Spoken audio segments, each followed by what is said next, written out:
memberkati. Patut kita lakukan pujian syukur dan Tuhan Yang Maha Kuasa atas limpah rahmat-Nya sehingga kita boleh hadir di tempat ini dalam rangka tugas pengawasan. Dan untuk sementara ini ada kegiatan guru penggerak, nanti akan disampaikan oleh Ibu Martina apa yang akan disampaikan, dan saya berharap mari Bapak Ibu kita ikuti apa yang disampaikan oleh guru penggerak kita. Silakan Bu.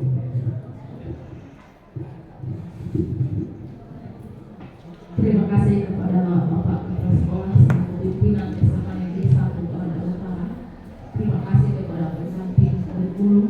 Terima kasih kepada pendamping kesiswaan.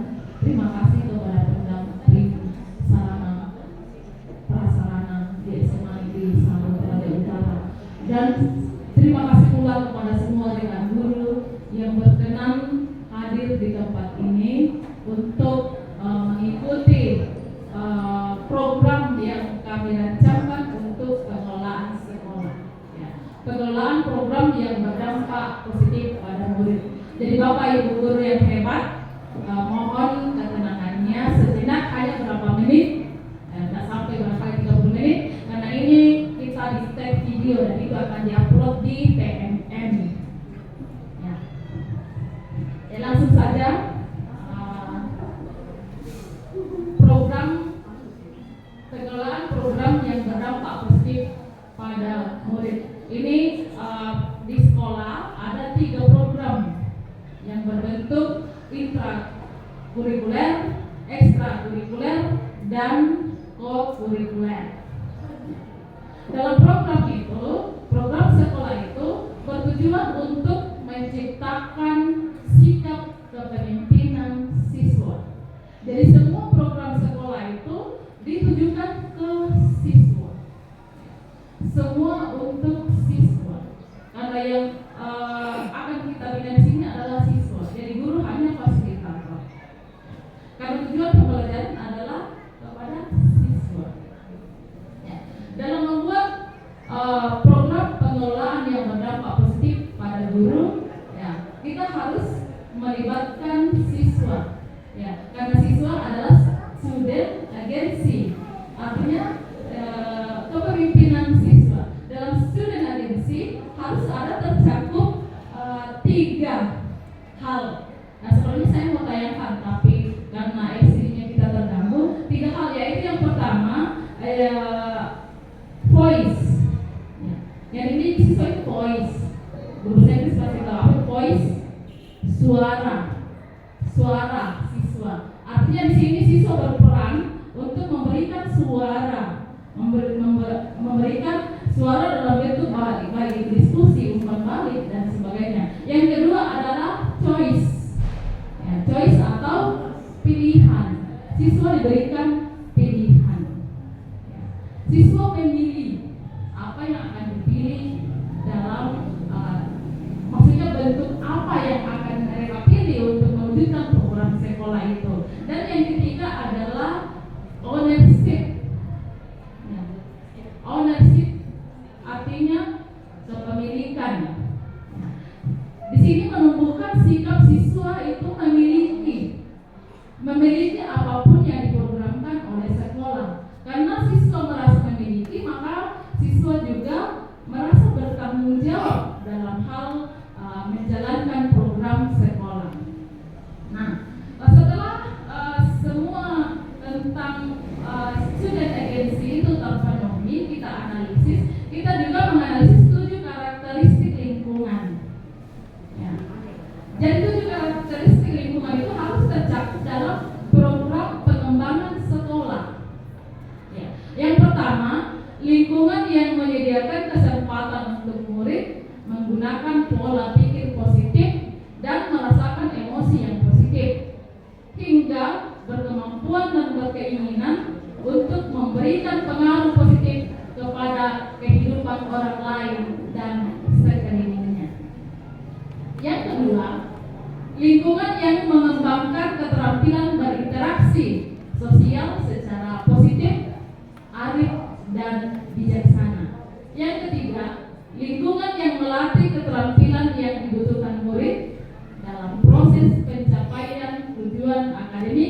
maupun non akademiknya. Jadi di sini siswa semuanya dipacu, bukan hanya akademiknya tapi juga non akademiknya. Yang keempat, lingkungan yang melatih murid untuk menerima dan memahami kekuatan diri sesama serta masyarakat dan lingkungan di sekitarnya. Jadi luar biasa memang karakteristik lingkungan yang harus mendukung program sekolah. Yang kelima, lingkungan yang membuka wawasan murid agar dapat menentukan dan menindaklanjuti tujuan, harapan atau mimpi yang manfaat dan kebaikannya melampaui pemenuhan kepentingan individu, kelompok maupun golongan. Yang keenam, lingkungan tersebut berkomitmen untuk menempatkan murid sedemikian rupa sehingga aktif menentukan proses belajarnya sendiri. Dan yang ketujuh, lingkungan tersebut menumbuhkan daya lenting dan sikap tangguh murid untuk terus bangkit di tengah kesempatan dan kesulitan. Jadi itulah 7 karakteristik lingkungan yang harus tercakup dalam program sekolah. Nah, seperti dijelaskan sama Ibu Surpa tadi sebagai kurikulum, karena beliau adalah juga dari guru penggerak. Kalau beliau sudah pakai C lagi, kalau saya masih C, calon guru penggerak. Ya, untuk menyusun program itu ada langkah-langkah yang kita harus tempuh, yaitu baca. Ya, dan saya rumuskan dulu prakarsa perubahan yang akan saya bawakan untuk menjadi program perubahan sekolah kita. Nanti Bu Guru akan diberikan, Bapak Guru diberikan kesempatan untuk memberikan masukan. Ya, prakarsa perubahan yang saya rumuskan di sini adalah peduli lingkungan melalui Gestapo. Kalau tidak salah di pelajaran sejarah ada Gestapo ya, tapi bukan Gestapo itu yang saya maksudkan di sini. Gestapo yang saya maksudkan di sini adalah gerakan sapu, tata, ambil, dan pungut. Itu berorientasi ke peduli lingkungan, tentang kebersihan, keindahan, dan sebagainya. Ya, karakteristik lingkungan yang mendukung program ini, yang pertama, lingkungan yang menyediakan kesempatan untuk murid menggunakan pola pikir positif dan merasakan emosi yang positif hingga kemampuan dan berkeinginan untuk memberikan pengaruh positif kepada kehidupan orang lain dan sekelilingnya. Nah, kenapa saya angkat Gestapo di sini, gerakan sapu, tata, ambil, pungut? Nah, karena saya lihat di sekolah kita masih kurang tentang kebersihan, keindahan, keramahan, itu masih kurang. Ya, sebenarnya tadinya saya rumuskan untuk mengambil literasi, tapi saya lihat di kelas 10 yang dicanangkan oleh koordinator di sana yang luar biasa sudah membuat tentang majalah dinding dan banyak hal yang saya lihat kelas 10 sudah berkembang. Ya, jadi saya fokuskan ke peduli lingkungan di Gestapo. Ya. Yang kedua, lingkungan yang mengembangkan keterampilan berinteraksi sosial secara positif, arif dan bijaksana. Kenapa saya ambil karakteristik itu? Karena dalam lingkungan siswa, jika siswa melakukan sesuatu, ya teman-temannya dapat melihat, mencontoh. Kalau misalnya ada siswa yang pungut sampah, ya temannya bisa lihat, oh itu bagus ya, bersih ya kalau kita pungut sampah. Begitu juga dengan guru. Ya, kalau guru melakukan itu, otomatis siswa yang punya hati nurani pasti tersentak bahwa guru saja melakukan itu, apalagi kita siswa. Nah, tapi bagaimana kalau misalnya sebaliknya, kita guru membiarkan saja sampah berserakan, tidak dipungut, bagaimana siswa melakukan? Kalau kita tidak berikan contoh.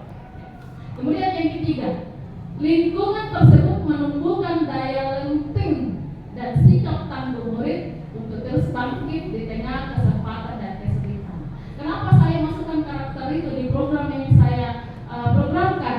Karena tantangan besar daya lenting, ya tahu lenting, program besar lenting, kekuatan, ya, kekuatan siswa maupun guru kalau menegakkan kebersihan itu tidak gampang, tantangan besar.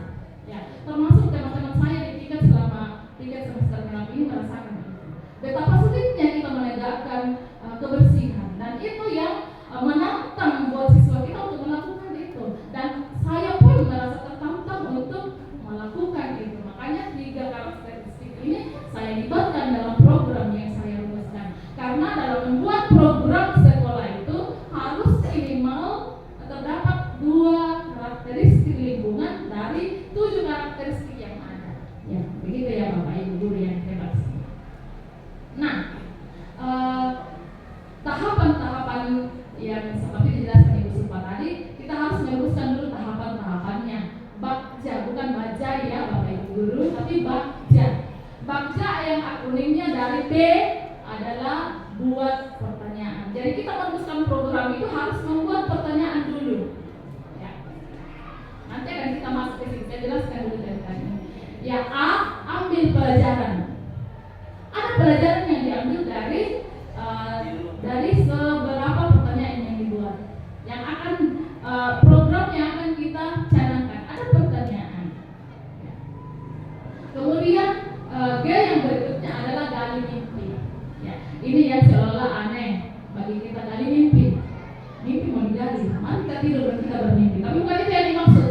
Gali mimpi yang dimaksudkan di sini adalah rancangan kita ke depan, angan-angan kita ke depan, apa yang hendak kita capai dalam membuat program, dalam mencanangkan sebuah program.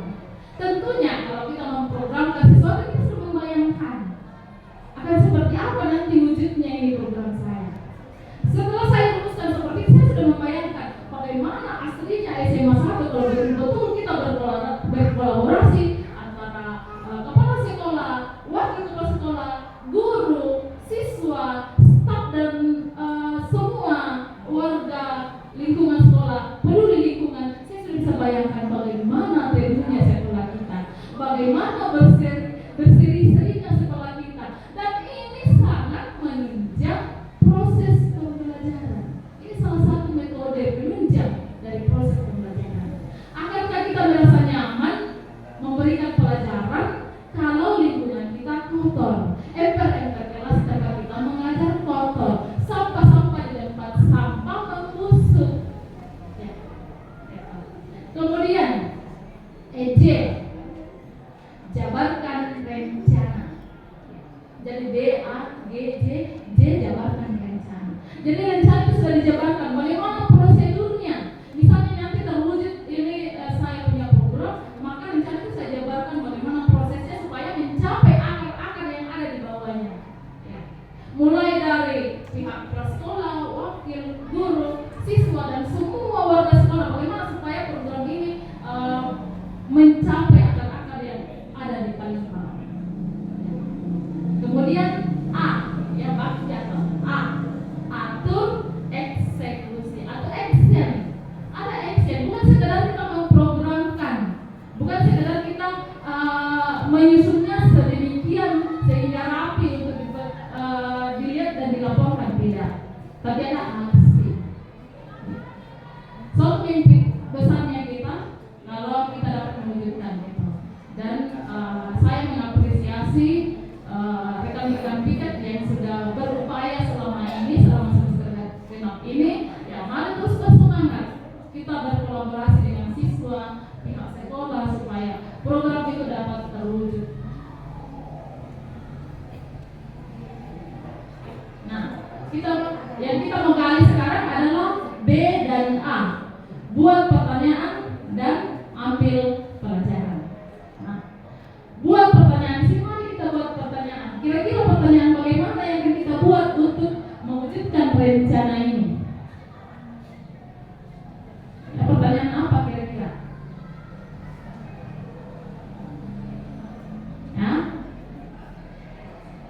Sayangnya SG kita kurang. Ya. Di sini saya merumuskan pertanyaan. Bagaimana cara menerapkan Gestapo? Mari kita berpikir sejenak ibu-ibu, bapak-bapak. Kita merenungkan bagaimana cara kita menerapkan Gestapo. Langkah pertama apa yang kita akan buat? Ya, adakah masukan dari bapak ibu guru? Kemauan. Ya, kemauan. Mau tidak kita melakukan?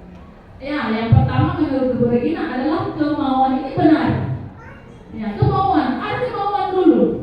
Bukan sekedar membuat program di atas program, tetapi ada keinginan, ada kemauan. Ya, kesadaran, kemauan dan kesadaran itu adalah dua hal penting yang tidak bisa dipisahkan. Ya, apa yang kita mau, apa yang kita sadar. Ya, bukan kita serahkan kepada grup piket, biar grup piket yang bergerak, kan bukan tugas saya. Tapi semua warga sekolah bertanggung jawab, peduli dengan lingkungan. Nah, kalau kita bergerak serentak dalam hal ini, pasti akan terwujud. Semua adalah kolaborasi, tidak ada individu di sini, kolaborasi. Ya. Ada kemauan dan ada kesadaran. Ya. Untuk memperkenalkan kepada siswa bagaimana cara menerapkan Gestapo, mungkin yang pertama kita lakukan adalah sosialisasi. Memperkenalkan kepada siswa. Ya, apa itu Gestapo? Ya, ini istilah yang kami sudah rumuskan yang unik, yang belum digunakan oleh sekolah lain. Jadi semalam saya dulu untuk merumuskan ini. Kita sosialisasikan kepada siswa apa yang kita lakukan untuk menerapkan gerakan sapu, atur, ambil, pungut. Ya, kita sosialisasi dulu supaya siswa mengerti apa yang akan dilakukan. Kemudian yang kedua, apa yang akan kita lakukan? Ya. Setelah sosialisasi,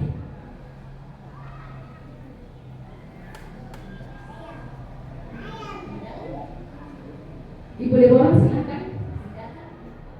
Tindakan, ya. Setelah sosialisasi kita berbuat apa?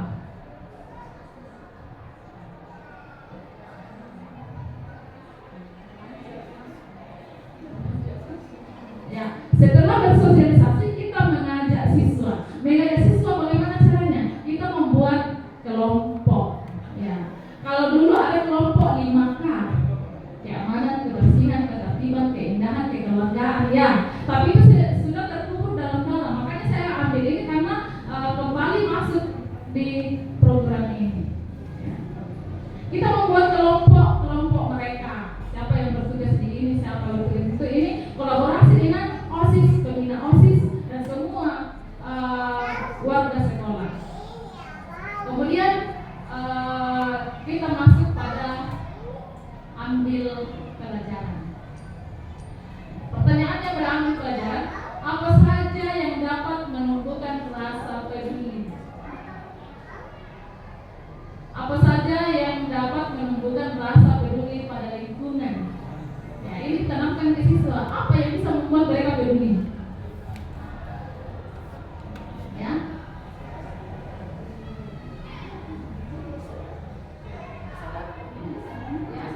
Bisa berdiri, Pak?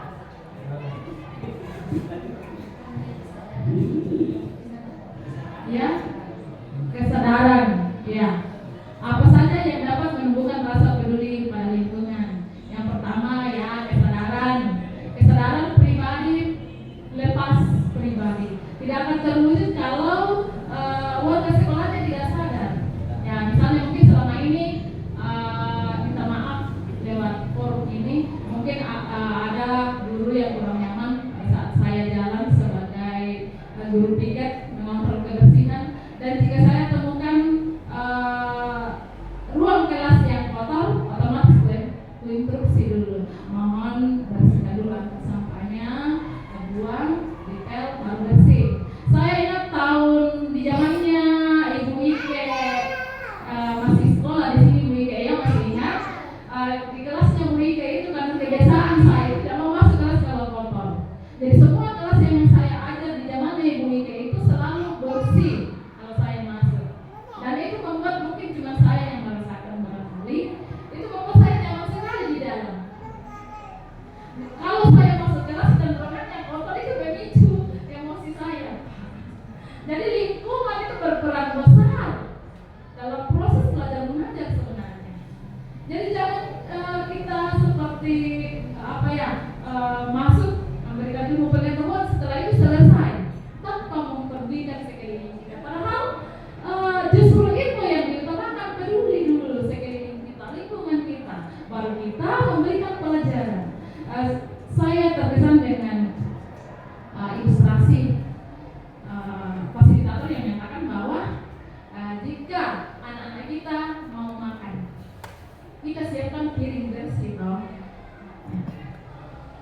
pasti di meja makannya juga bersih. Ketika mereka makan, sekalipun hanya sayur biasa barangkali, tapi nikmat karena suasananya nyaman dan itu sehat bagi siswa. Sama saja dengan pembelajaran yang kita berikan.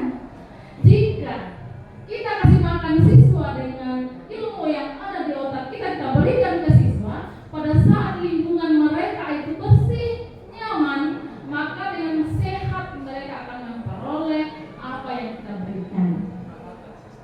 Ya, itu. Kemudian apa lagi yang dapat menumbuhkan rasa peduli pada lingkungan?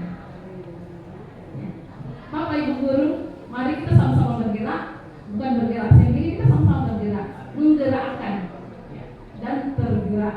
Ya, kita tergerak, bergerak dan menggerakkan. Mari kita bergerak memperhatikan kepedulian kita, menampakkan kepedulian kita kepada lingkungan kita yang akan dicontoh oleh siswa-siswa kita.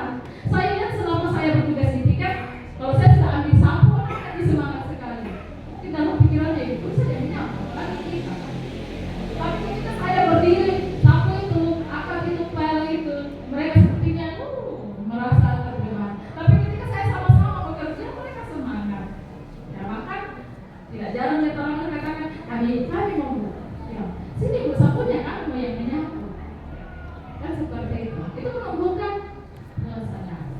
Nah, salah satu aspek tadi tentang kesadaran. Apalagi kira-kira Bapak Ibu?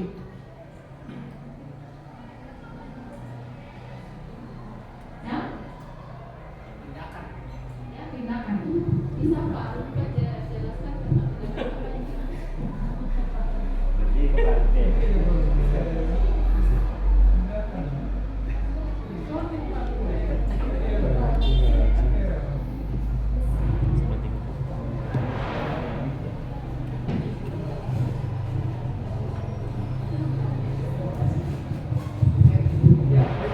Maksud saya sebutkan tadi tindakan adalah kita harus bertindak dalam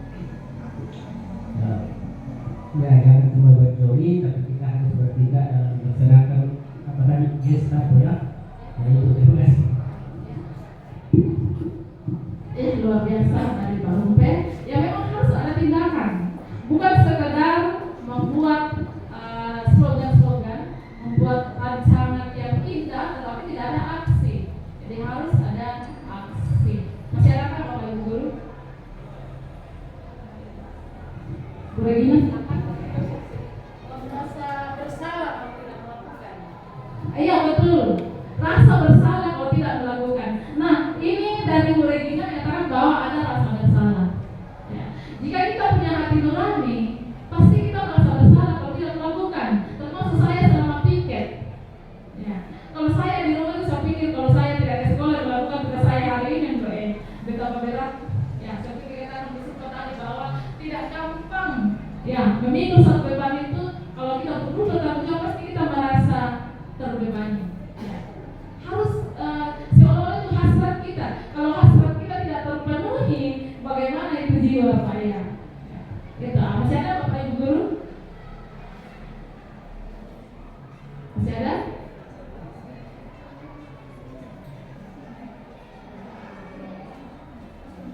Nah, yang kita bahas kali ini hanya B dan A. Jadi buat pertanyaan dan ambil pelajaran. G, J, dan A itu adalah aksi di lapangan nanti. Bagaimana kita mewujudkan? Ya. Mungkin sebelum saya tutup ada penguatan dari Ibu Sempa sebagai guru penggerak.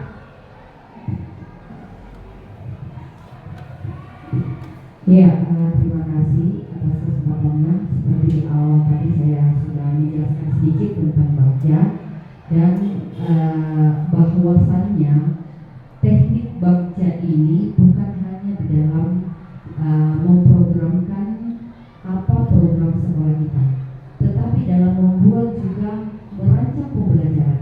Bisa kita pikirkan. Jadi ini adalah salah satu teknik mekanisme step by step untuk mendapatkan tujuan yang diinginkan. Ya, jadi apakah itu kita punya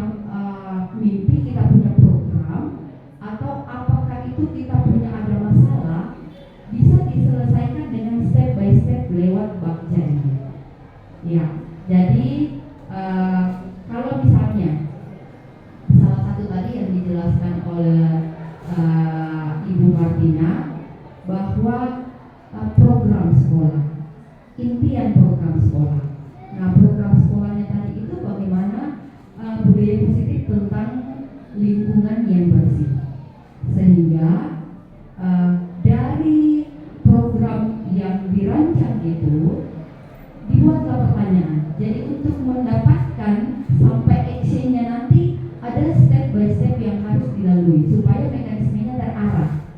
Ya, itu yang kami ada salah satu modul di pendidikan guru penggerak. Jadi seperti tadi mungkin saya sekedar mengulang kembali bahwa yang pertama itu kita buat pertanyaan, ya, kita buat pertanyaan apa yang kira-kira harus dilakukan nantinya. Jadi pertanyaan-pertanyaan itu kita buat untuk nantinya bisa menjawab. Sebenarnya ini kalau kita kembali lagi, ya, semua kita sudah pernah mengalami bagaimana menyusun tesis, bagaimana menyusun skripsi kemarin, ya. Pasti ada rumusan masalah, ada yang melatar belakangi dulu, kemudian ada masalah.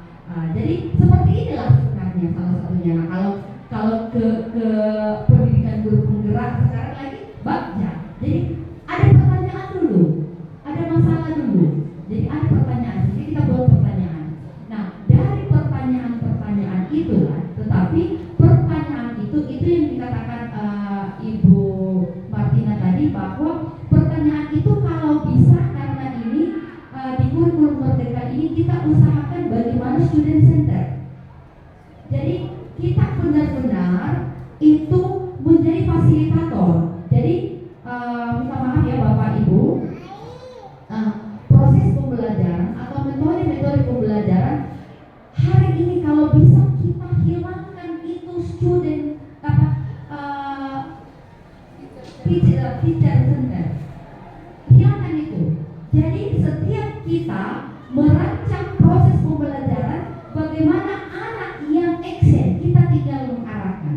Salah satunya seperti yang dijelaskan Ibu Martina tadi adalah voice, choice, dan ownership.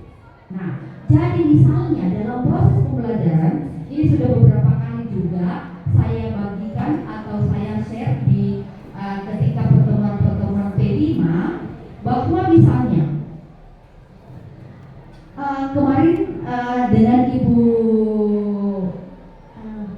kenapa blank sekali otakku sekarang, Ibu Mega kemarin saya sudah observasi, ya Pak, saya sudah masuk observasi Ibu Mega sosiologi yang dia bahas itu kemarin hubungan sosial.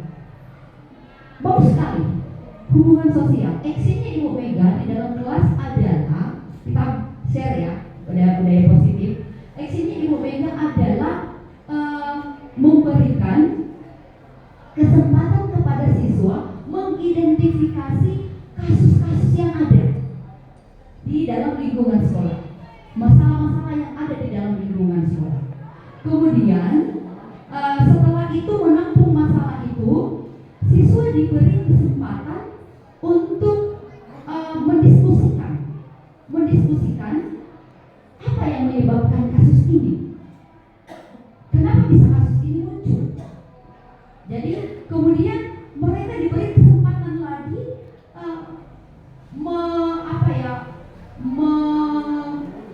memberikan dia memecahkan sendiri gitu loh.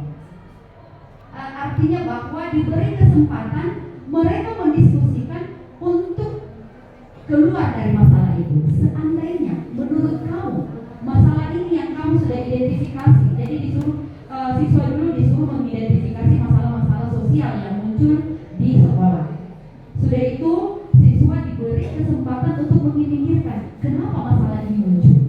Kemudian sudah itu siswa diberi kesempatan lagi, menurut kamu bagaimana kira-kira cara menyelesaikan masalah ini. Dan yakin Bapak Ibu bahwa setiap anak beda-beda, dan itu kita harus hargai, beda-beda cara menyelesaikan masalah itu, dan itu kita harus hargai. Makanya di dalam guru penggerak muncullah namanya voice, choice, choice, dan ownership. Artinya bahwa ketika anak-anak itu dalam proses pembelajaran, kita memberikan kesempatan anak-anak untuk bersuara. Mereka dulu yang bersuara. Jadi kita lemparkan, kemudian mereka bersuara. Sudah mereka bersuara, suara-suara mereka kita arahkan lagi.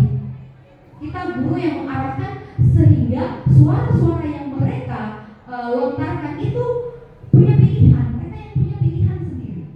Mengapa harus dilontarkan kembali ke siswa untuk siswa memilih, bukan guru atau bukan kita yang memilih, supaya dia merasa memiliki ownership, kepemilikan. Dengan adanya ownership atau kepemilikan yang dimiliki oleh anak-anak kita, dia punya rasa tanggung jawab. Dia punya rasa tanggung jawab. Jadi bertanggung jawabnya apa? Itu prinsip yang ada dalam salah satu modul di pendidikan guru penggerak. Jadi sehingga ada istilah voice, choice, dan ownership. Jadi benar-benar kita diarahkan hari ini untuk bagaimana itu benar-benar pembelajaran berpihak kepada siswa. Sehingga kadang kita muncul ya, ini polemik juga ya buat kita.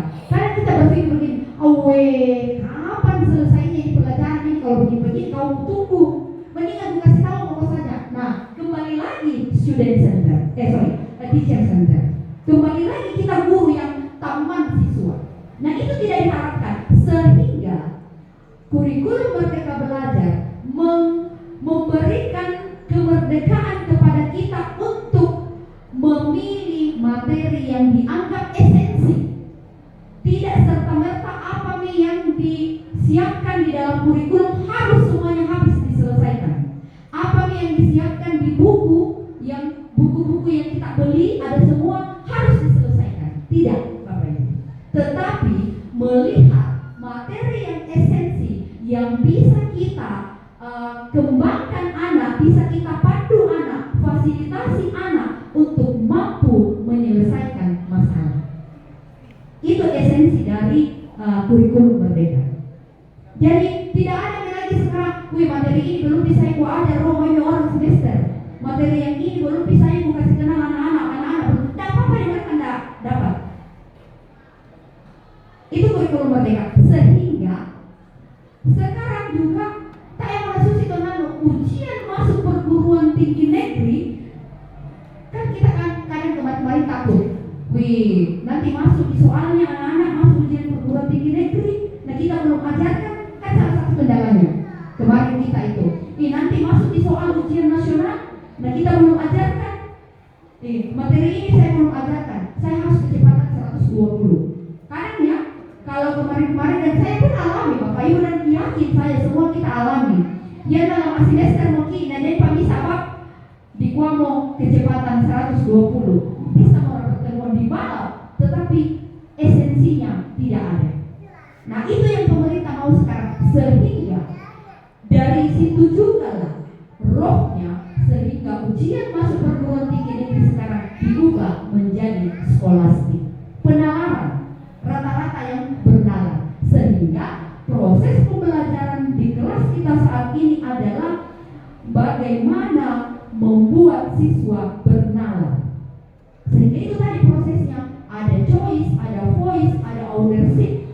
Dengan itu langkah-langkah baca step by step. Iya, jadi sebenarnya terangkum semua Bapak Ibu. Nah, makanya saya pribadi, Pak, saya pribadi sebenarnya punya sekali kerinduan. Salah satu kerinduan saya ketika WA saya di hari Jumat, tolong Bapak Ibu kita ngumpul bareng-bareng cerita-cerita tentang bagaimana proses pembelajaran kita. Ya, kemarin bulan-bulan yang sebelum semester ini, karena memang saya akui banyak sekali kekurangan saya di semester ini karena satu dan lain hal. Baru kita masuk di minggu pertama semester saya sudah mendapat ujian, saya harus mendampingi orang tua untuk berobat sampai hari ini. Jadi memang saya sangat menyadari banyak sekali kekurangan saya di semester ini. Semester lalu saya berusaha, tapi kadang ada 2 orang, ada 3 orang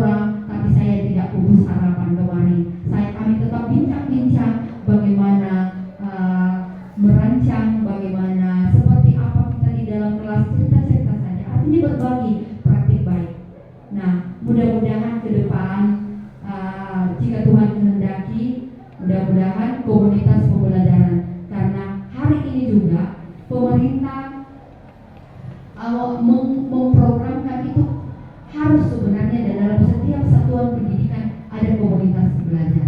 Karena seperti yang dikatakan tadi juga oleh Ibu Martina bahwa tidak bisa kita berbuat apa-apa tanpa kolaborasi. Untuk itu kita harus sadari bahwa tidak ada orang yang hebat dan tidak ada orang yang bodoh. Tetapi yang ada adalah saling bergandengan tangan untuk berkolaborasi mencapai satu tujuan.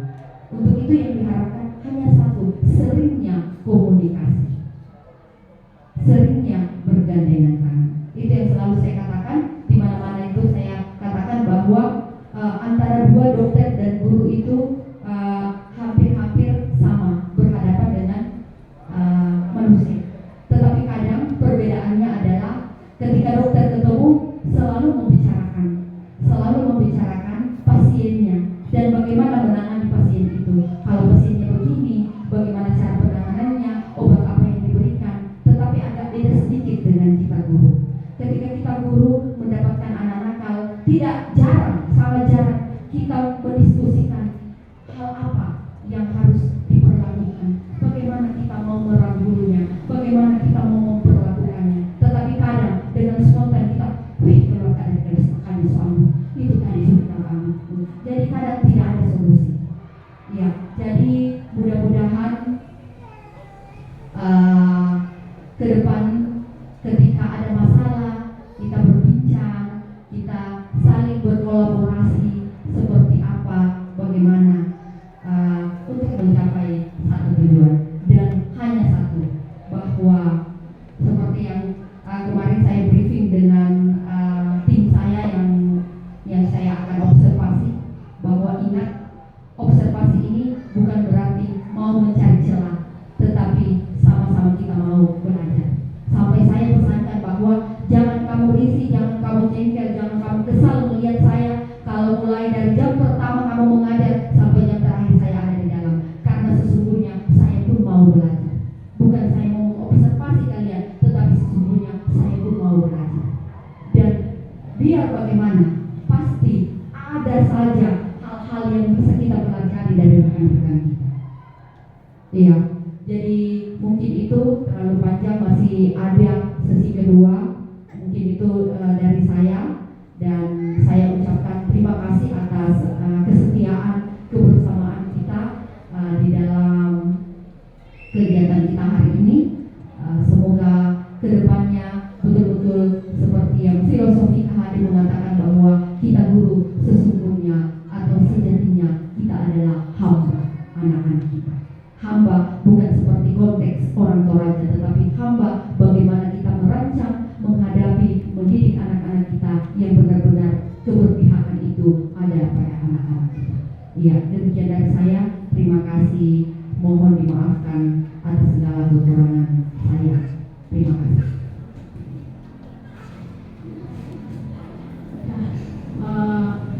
Untuk perumusan program yang berdampak positif pada murid sudah selesai, dan terima kasih atas kesediaan Bapak Ibu Guru